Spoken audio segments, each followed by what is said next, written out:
ایک صاحب نے سوال کیا، مفتی صاحب میری آواز بہت تیز ہے، کیا میں سب نمازیں خاموش رہ کر ادا کر سکتا ہوں؟ خاموش رہنے کا مطلب ہے کہ کچھ بھی پڑھے بغیر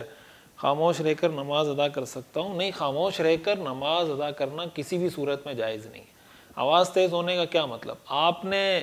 جب دل ہی دل میں سری نمازوں میں تلاوت کرنی ہے تو آپ اتنا کریں کہ آپ کی زبان ہل رہی ہو اور ہر حرف اپنے مخرج سے ادا ہو رہا ہو۔ تلاوت کرنے کا یہ مطلب ہوتا ہے کہ آپ اس انداز سے پڑھیں کہ کم از کم درجہ یہ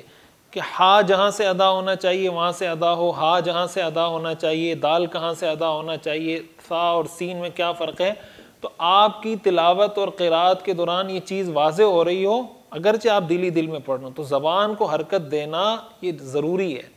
بالکل خاموش رہ کے دل ہی دل میں اس طرح پڑھنا کہ زبان حرکت ہی نہ کر رہی ہو اور حروف اپنے مخرج سے ادا نہ ہو رہے ہوں،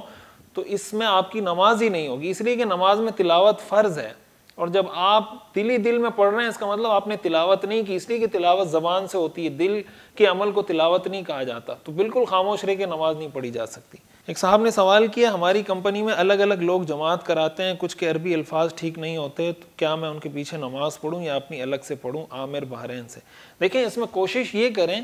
کہ جو لوگ جن کی قرات اچھی ہے، جن کی تلاوت اچھی ہے، پہلے کوشش یہ کریں کہ آپ ان کے ساتھ اپنا کوئی ایسا گروپ بنا لیں، ایسی کوئی سیٹنگ بنا لیں، ٹائم ان کے ساتھ سیٹ کر لیں کہ بھئی ظہر کی نماز ہم اتنے بجے پڑھیں گے، آپ بھی آ جانا، میں بھی آ جاؤں گا، تو کچھ لوگوں کی جن کی قرات اچھی ہے ان کے پیچھے پڑھیں، اور اگر ان کے ساتھ آپ کسی وجہ سے نہیں پڑھ سکے تو بہرحال جماعت نہ چھوڑیں،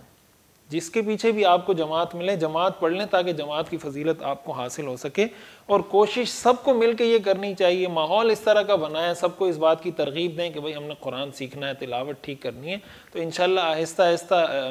ارادہ ہوگا، نیت ہوگی، محنت ہوگی، تو اللہ تعالیٰ آپ کو کامیابی بھی عطا فرمائیں گے۔